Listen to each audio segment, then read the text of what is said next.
have us prepare for you to eat the Passover." He said to them, "Go into the city to such a one, and say to him, 'The teacher says, my time is at hand. I will keep the Passover at your house with my disciples.'" And the disciples did as Jesus had directed them, and they prepared the Passover. When it was evening, he sat at table with the 12 disciples, and as they were eating, he said, "Truly, I say to you, one of you will betray me." And they were very sorrowful, and began to say to him one after another, "Is it I, Lord?" He answered, "He who has dipped his hand in the dish with me will betray me. The Son of Man goes as it is written of him, but woe to that man by whom the Son of Man is betrayed. It would have been better for that man if he had not been born." Judas, who betrayed him, said, "Is it I, Master?" He said to him, "You have said so." The institution of the Last Supper. Now as they were eating, Jesus took bread and blessed and broke it and gave it to the disciples and said, "Take, eat. This is my body."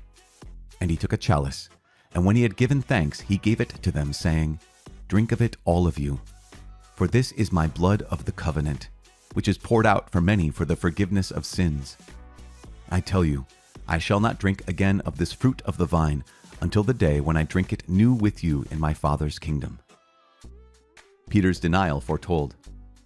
And when they had sung a hymn, they went out to the Mount of Olives. Then Jesus said to them, "You will all fall away because of me this night, for it is written, I will strike the shepherd, and the sheep of the flock will be scattered. But after I am raised up, I will go before you to Galilee." Peter declared to him, "Though they all fall away because of you, I will never fall away." Jesus said to him, "Truly, I say to you, this very night before the cock crows, you will deny me 3 times." Peter said to him, "Even if I must die with you, I will not deny you." And so said all the disciples. Jesus prays in Gethsemane. Then Jesus went with them to a place called Gethsemane, and he said to his disciples, "Sit here, while I go over there and pray." And taking with him Peter and the 2 sons of Zebedee, he began to be sorrowful and troubled. Then he said to them, "My soul is very sorrowful, even to death. Remain here and watch with me." And going a little farther, he fell on his face and prayed, "My Father, if it is possible, let this chalice pass from me. Nevertheless, not as I will, but as you will." And he came to the disciples and found them sleeping, and he said to Peter, "So, could you not watch with me 1 hour? Watch and pray that you may not enter into temptation. The spirit indeed is willing, but the flesh is weak." Again, for the second time, he went away and prayed, "My Father, if this cannot pass unless I drink it, your will be done." And again he came and found them sleeping, for their eyes were heavy. So leaving them again, he went away and prayed for the 3rd time, saying the same words. Then he came to the disciples and said to them, "Are you still sleeping and taking your rest? Behold, the hour is at hand, and the Son of Man is betrayed into the hands of sinners. Rise, let us be going. See, my betrayer is at hand." The betrayal and arrest of Jesus. While he was still speaking, Judas came, one of the 12, and with him a great crowd with swords and clubs from the chief priests and the elders of the people. Now the betrayer had given them a sign, saying, "The one I shall kiss is the man. Seize him." And he came up to Jesus at once and said, "Hail, Master!"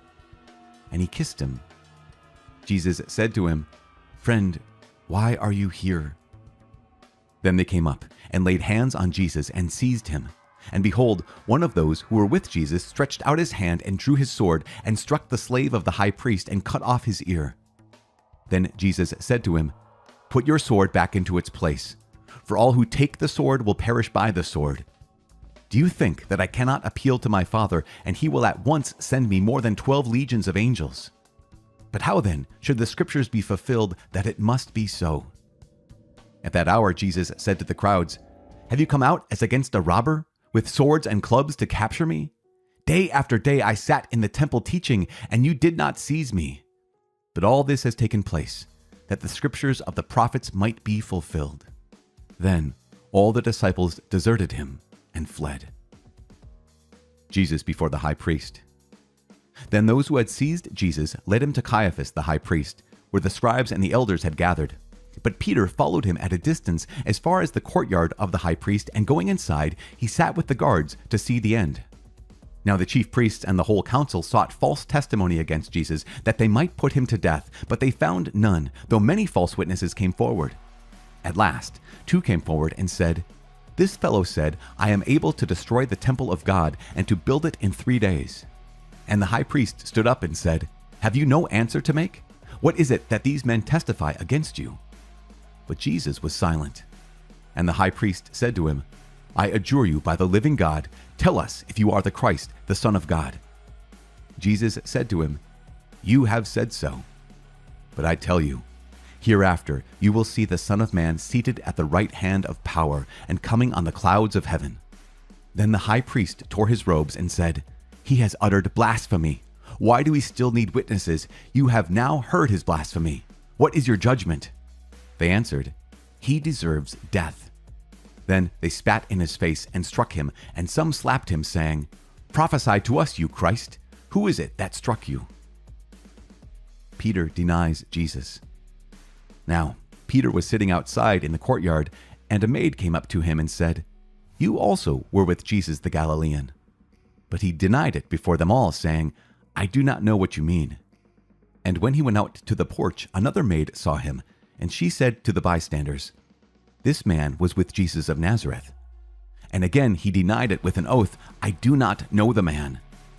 After a little while, the bystanders came up and said to Peter, "Certainly, you are also one of them, for your accent betrays you." Then he began to invoke a curse on himself and to swear, "I do not know the man." And immediately the cock crowed. And Peter remembered the saying of Jesus, "Before the cock crows, you will deny me 3 times." And he went out and wept bitterly. The book of Proverbs, chapter 19, verses 21 through 24. Many are the plans in the mind of a man, but it is the purpose of the Lord that will be established. What is desired in a man is loyalty, and a poor man is better than a liar. The fear of the Lord leads to life, and he who has it rests satisfied. He will not be visited by harm. The sluggard buries his hand in the dish and will not even bring it back to his mouth. Father in heaven, we thank you and we give you praise.